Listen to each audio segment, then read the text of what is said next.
Lester में हिंदू और Muslim community के बीच चल रही जो मुठभेड़ के बीच काफ़ी हफ्तों से जो चल रही है, उसमें एक तरह का ट्विस्ट आया है, करवट बदली है जब ये जानकारी मिली।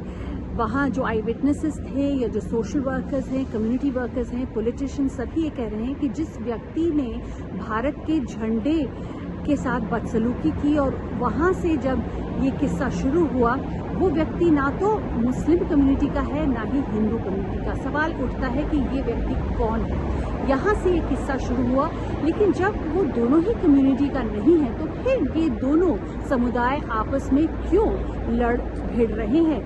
तो इसका जवाब कहीं ना कहीं सोशल मीडिया में फेक न्यूज़ की तरफ भी इशारा करता है। लेकिन क्या है इन सब चीज़ों को जानना, इस पर तफ्तीश अभी जारी है। कई गिरफ्तारियां यहाँ पर हुई हैं, लेकिन हमने जब उन लोगों से बात करी जो यहाँ जिनको चाकू मारा गया है, जिनको मुक्के पड़े हैं और जो मरते मरते बचे हैं, वो इतने डरे हुए हैं कि बिल्कुल भी भारतीय समुदाय के लोग बात नहीं करना चाहते। ये 17 से 25 साल के लड़के हैं जो गणपति पूजा के लिए जा रहे थे और 28 तारीख को एशिया कप के बाद फिर किस्सा गणपति पूजा से शुरू हुआ, जहां पे दर्शन के लिए जाने वाले लोगों पर बहुत ज़्यादा प्रहार हुआ। एक मौका ये आया कि ये प्रहार चलता रहा और रास्ते में जब लोगों से रोक रोक के ये पूछा जाता रहा कि आप कौन से समुदाय के हैं, आपका रिलीजन क्या है, और उसके हिसाब से उन पर आघात किया गया, तो दोनों ही समुदाय सामने आए और उनकी मुठभेड़ के दौरान जो शिवालय मंदिर था वहाँ पर झंडे भी जलाए गए मंदिर के। पुलिस क्यों नहीं इस सबको काबू कर पाई? इसका एक जवाब ये भी है जो हमें मिला कि इस वक्त क्वीन की सेरेमनीज, जो मॉर्निंग पीरियड है, वो चल रहा था।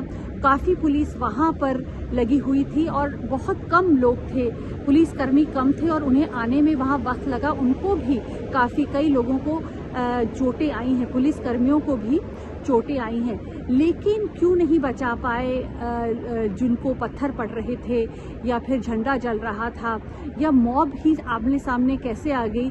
इन सब बातों का जवाब तफ्तीश होने पर मिलेगा। मगर इस वक्त यहाँ का समुदाय, जब तक इनके जवाब नहीं मिलते, जब तक पुलिस और यहाँ की कम्युनिटी लीडर्स पूरी तरह से उन्हें न्याय नहीं मिलता और पुलिस इस न्याय को दिलाने में मदद नहीं करती, तब तक इनमें ये डर बना रहेगा।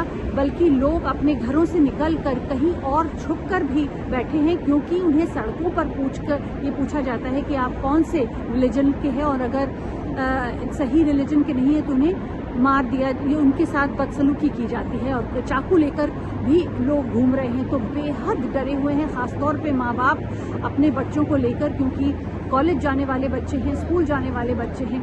तो एक तो ये बात हुई। दूसरी ये कि तफ्तीश जहाँ तक है वो लंबे अंतराल तक चल सकती है। इस दौरान लोग क्या अपने घर के बाहर रहेंगे, ये एक बहुत बड़ा प्रश्न चिन्ह है।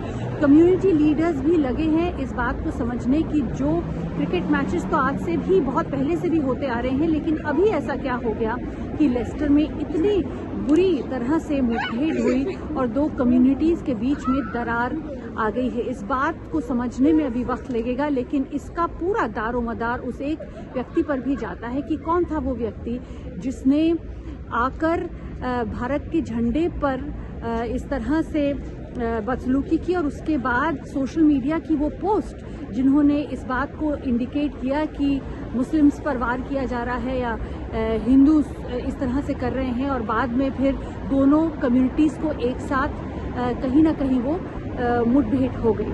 तो ये इस तरह के सवालों का जवाब मिलना बहुत ज़रूरी है और इसमें तफ्तीश जो पुलिस करती है उस पर ही सारा दारोमदार रहता है। रवीना टंडन, आज तक, लेस्टर।